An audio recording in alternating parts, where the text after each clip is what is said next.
আজ আমি 200 এর চতুর্থ এপিসোড বেসুরার এক্সপ্লেন করব। লোভ জিনিসটা খুবই খারাপ, আর লোভের একমাত্র শাস্তি হচ্ছে মৃত্যু। আর এই এপিসোডে এই বিষয়টি খুব সুন্দরভাবে তুলে ধরা হয়েছে। 200 এর প্রত্যেকটা এপিসোড আমাদেরকে নতুন কিছু মেসেজ দিয়েছে। এই এপিসোডটিও তার ব্যতিক্রম নয়, তাই অবশ্যই শেষ পর্যন্ত দেখবেন। আর চ্যানেলে নতুন হয়ে থাকলে সাবস্ক্রাইব করে রাখবেন। গল্পের শুরুতেই আমরা ছোট্ট মেয়ে শিল্পীকে দেখতে পাই, আর এই ছোট্ট মেয়েটি হলো আজকের গল্পের মেইন ক্যারেক্টার। সকাল হলে শিল্পীর মা শিল্পীকে ঘুম থেকে জাগিয়ে দেয় আর বলে ভোর হলো, চোখ খোলো। শিল্পী ঘুম থেকে উঠে আয়নার সামনে যায় আর তার চুল বাঁধতে থাকে। মা বলে হাত মুখ ধুইছো, নাস্তা খেয়েছো, গান গাইছো। এরপর শিল্পী দৌড়ে বাইরে চলে যায়। গ্রামের কেউ তাকে পছন্দ করত না, কারণ গ্রামের সবাই ভাবত শিল্পী প্রতিভাহীন একটি মেয়ে, তার কোনো প্রতিভা নেই। যেমন সে নাচতে গাইতে পারত না, তার গলার সুর ভালো ছিল না, এইসব আর কি। সে যেখানেই যেত লোকজন তাকে তাড়িয়ে দিত। গ্রামের অন্যান্য ছেলেমেয়েরা তাকে নিয়ে হাসাহাসি করত। এরপর গ্রামে একটি গানের আসর বসে, সেখানে শিল্পীও গান শুনতে আসে, আর ইনি হচ্ছেন প্রধান গায়ক। তাকে আমরা গায়ক বলে সম্বোধন করব। তো গানের শেষ পর্যায়ে শিল্পী তার গলার সুরে গানের এক লাইন বলে। শিল্পীর গলার সুর শুনে গায়ক শিল্পীর বয়স কত জিজ্ঞেস করে। শিল্পীর মা বলে 7 বছর। গায়ক বলে 7 বছর এখনো গলায় সুর নেই কেন? মা বলে বাচ্চা মেয়ে, সময় দেন। এই কথা শুনে পাশ থেকে এক মহিলা বলে প্রতিভার জন্য সময় লাগে? আমার 8 মাসের বাচ্চার কান্নার মধ্যেও সুর আছে। তোমার মেয়ে কি হইতেছে? মা বলে সবাইকে একরকম হয়, কিছু ফুল ফুটে আগে, কিছু ফুলে সময় লাগে, বলা যায় না আগে ভাগে। আগেই যদি বিচার করেন কেমনে করে ফল পাবেন? এরপর গায়ক বলে আপা, আপনার কথা সুন্দর, কিন্তু আপনার মেয়ে তো ফুল না, বান্দর। জন্মিছে জাদুর মাটিতে, গলায় নাই ছন্দ, নাচানাচি আঁকাআঁকি সবকিছুই মন্দ। এই কথা শুনে শিল্পী গান গাইতে শুরু করে, কিন্তু সবাই তার গান শুনে হাসতে থাকে। গায়ক বলে ওর 8 বছর হবে কবে? মা বলে দেরি আছে। কিন্তু পাশ থেকে শিল্পী বলে দেয় কালকেই তার 8 বছর পূর্ণ হবে। গায়ক বলে কালকে 8 বছর পূর্ণ হবে? সূর্যাস্ত পর্যন্ত অপেক্ষা করবে সবে, আর তাও গান না পারলে জীবন কাটাবে কসাইয়ের ঘরে। এই কথা শুনে শিল্পী ভয় পেয়ে সেখান থেকে পালিয়ে যায় গভীর ঘন নির্জন জঙ্গলে, যেখানে কোনো মানুষের বসবাস নেই। শিল্পী সেই জঙ্গলে এসে গান প্র্যাকটিস করতে থাকে। অনেক চেষ্টার পরেও সে সুর মিলাতে পারছিল না। এরপর সে বলতে থাকে সবার গলা মিষ্টি। শিল্পী কোনো কিছুর আওয়াজ শুনতে পায়। এরপর সেই শব্দ শুনে সে এগোতে থাকে। শিল্পী দেখতে পায় কসাইটা গানের সুরে সুরে তাদের অস্ত্র ধারালো। এই কসাই বলে ওঠে কিসের মাংস আইতাছে জানেন কি সবাই? কসাই প্রধান বলে কোনো গুণ নেই, বেসুরা মাইয়া, তাই দিতাছে পাঠাইয়া, কোনো কামের না, তারে বস্তায় ভৈরা হাত পাও বাইন্দা সুন্দর করে দিমুরে জবাই, আমরা সেই কসাই। গাছের আড়াল থেকে শিল্পী তাদের এসব কথা শুনছিল। পেছন দিক থেকে একজন কসাই শিল্পীর কাছে চলে আসে। সে শিল্পীকে ধরে নিয়ে আসে। শিল্পী চুপচাপ বসেছিল। তখন একজন কসাই বলে সেমরি দেখি আগে ভাগে আইসা পড়ছে। অন্য কসাই বলে ওই সেমরি কি? বলো নারী। কসাই বলে এই সাইজের নারী, লাগবে বড় হাঁড়ি, নইলে পিস পিস কইরা রানমু কারি। শিল্পী ভয় পেয়ে বলে আমাকে দিয়ে কারি? কসাই বলে না না, ভয় পেও না, তোমাকে দিয়ে তেহারি।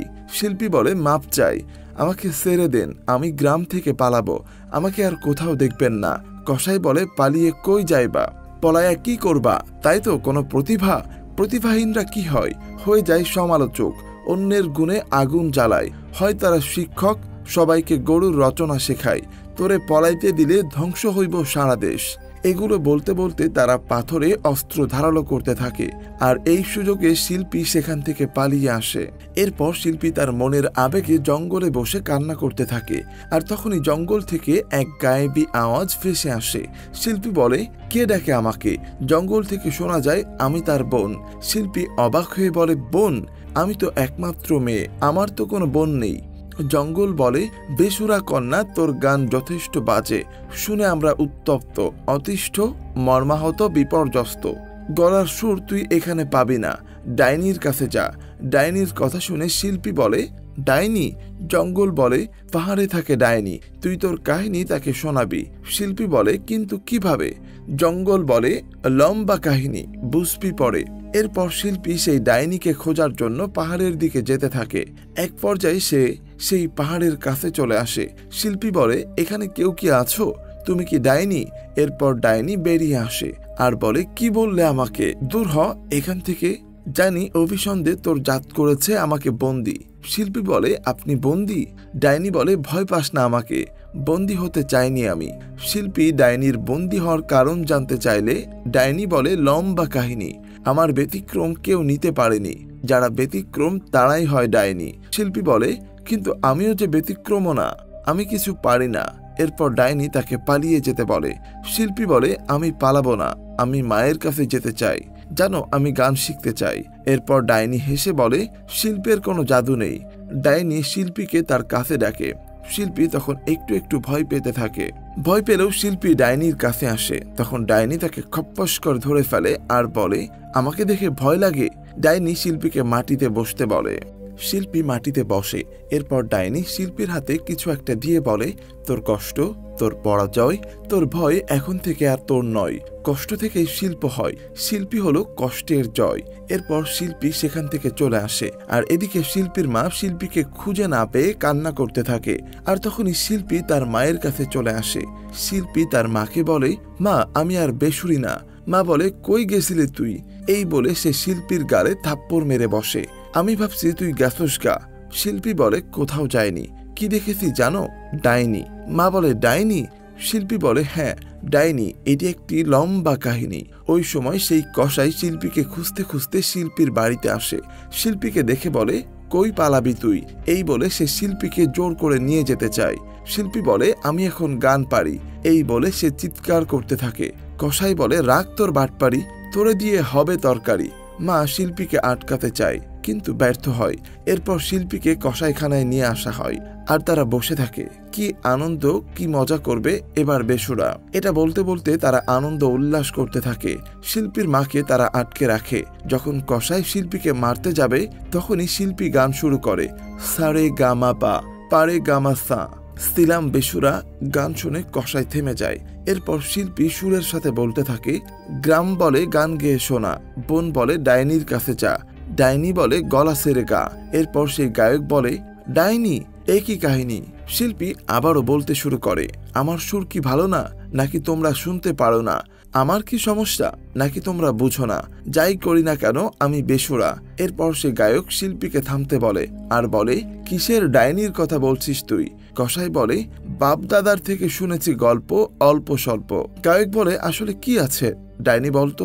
এরপর শিল্পীর মা শিল্পীর কাছে ছুটে আসে আর বলে, ডাইনি কোথায় বল, ডাইনির কাছে নিয়ে গেলে সবাই তোরে ছেড়ে দিবে। মায়ের কথা মতো শিল্পী সবাইকে ডাইনির কাছে নিয়ে যেতে থাকে আর সবাই মশাল হাতে নিয়ে যেতে থাকে ডাইনির খোঁজে। এক পর্যায়ে তারা ডাইনিকে পেয়েও যায়। তারা ডাইনিকে হাত বেঁধে বন্দি করে রাখে। এটা দেখে শিল্পীর অনেক কষ্ট লাগে, কারণ তার জন্যই ডাইনির এই অবস্থা হয়েছে। এরপর শিল্পী কসাইয়ের হাতে কামড় দিয়ে ছুটতে চায় কিন্তু ব্যর্থ হয়। তারপর শিল্পীর মা শিল্পীর কাছে আসে। শিল্পী বলে, ওর কোনো দোষ নেই, ডাইনি কোনো মন্ত্রও জানে না। গায়ক শিল্পী ও তার মাকে বন্দি করে রাখতে বলে। এরপর শিল্পী ও তার মাকে একটি ঘরের ভেতর বন্দি করে রাখে। এরপর সেই কসাই আসে ডাইনির কাছে আর বলে, আমি হালকা গান গাইতে পারি, কিন্তু আরো ভালো গান গাইতে চাই। গানের কোনো ভিউ নাই। তারা মূলত ডাইনিকে আটক করেছে তাদের মনের আশা আকাঙ্ক্ষা পূরণ করে দেওয়ার জন্য। এরপর একের পর এক লোক আসতে থাকে আর ডাইনির কাছে তাদের চাওয়া পাওয়া বলতে থাকে। তারা একের পর এক জিনিস ডাইনিকে দিতে থাকে আর বলতে থাকে, আমরা আরো চাই, আরো চাই। এরপর সিন শিফট হয়। সে গায়ক সবাইকে বলতেছে, ডাইনির কাছে সবাই চায়, কিন্তু ডাইনির হাতে জাদু নাই। জাদু গ্রামের মাটিতে, এটাই সবচেয়ে কাঠিরে। জাদুর মাটি যখন দেখে রূপের আসল রূপ, মাটি নেয়, মাটি নেয়, মাটি সবার থেকে নেয়, সময় নেয়, সময় নেয়, মাটি সবার সময় নেয়। এরপর হঠাৎ করে সেখানে থাকা একটা মহিলা অসুস্থ হয়ে পড়ে। এরপর সে আবারও বলতে শুরু করে, লোকে সোনা দেয়, গয়না দেয়, আঙ্গুল কাইটটা দিয়া দেয়, কিন্তু মাটি সময় চুইসা নেয়। এরপর সেই কসাইয়ের মুখ দিয়ে রক্ত বের হতে থাকে। গায়ক বলে, মানুষ বোঝে না লোভে পাপ আর পাপে মৃত্যু। এটা বলে সেও পড়ে যায়। একে একে সকলেই সেখানে মারা যায়। শুধু বেঁচে থাকে শিল্পী ও তার মা। এরপর তারা সেই ডাইনির হাতের বাঁধন খুলে দেয়। ডাইনি তার আগের রূপ ফিরে পায়। মা ডাইনিকে জিজ্ঞেস করে, কে তুমি? উত্তরে ডাইনি বলে, লম্বা কাহিনী। শিল্পী ও তার মা শুনতে চাইলে ডাইনি বলতে শুরু করে, অনেক আগে ছিল এক পুরুষ আর এক নারী। নারীর হাতে ছিল নিষিদ্ধ ফলের বীজ, জাদুর এক জিনিস। কিন্তু কিছু মানব লোভে পড়ে সেই জাদুর বীজ কেড়ে নিয়ে এই গ্রামের মাটিতেই দেয় ঢেলে। এরপর শিল্পী বলে, আর প্রথম নারী ডাইনি বলে, আমার সময় কেড়ে নিয়ে বন্দি করে পাহাড়ে, যাতে জানতে কেহ না পারে। মা বলে, অনেক কষ্ট দিলাম তোমারে, ক্ষমা করেন আমাদের। ডাইনি সেখান থেকে চলে যেতে থাকে। শিল্পী পেছন থেকে ডেকে বলে, একটা কথা জিজ্ঞেস করি, সবাইরে মাটি শাস্তি দিল, কিন্তু আমাদের মাকে কেন দিল না? সব দোষ তো আমারই, আমার থেকে সবাই জানে আপনি কোন পাহাড়ে। ডাইনি বলে, দোষ দিব কাহারে? বহুকাল আগে জীবনে প্রথম একবার দোষ করি, এতদিন পরে সেই দোষের কারণে চিনে সবাই আদি মাতারে। এরপর ডাইনি শিল্পীর মাথায় হাত বুলিয়ে দেয়। ভুল করাই মানুষের কাজ, কিন্তু ভুল থেকে না শেখা আসল পাপ, এটা বলে ডাইনি চলে যায়। গল্পের শেষে আমরা দেখি ডাইনি একটি ফল খেতে খেতে গ্রাম থেকে চলে যায়। আর এখানেই 200 চতুর্থ পর্ব শেষ হয়ে যায়। গল্পটি আপনাদের কাছে কেমন লাগলো তা অবশ্যই কমেন্ট করে জানাবেন। আর চ্যানেলে নতুন হয়ে থাকলে সাবস্ক্রাইব করে ফেলুন পরবর্তী মুভির এক্সপ্লানেশন পাওয়ার জন্য। আজ এ পর্যন্তই। শীঘ্রই ফিরে আসবো নতুন কোনো মুভির এক্সপ্লানেশন নিয়ে। সে পর্যন্ত সকলেই ভালো থাকবেন, সুস্থ থাকবেন। ধন্যবাদ।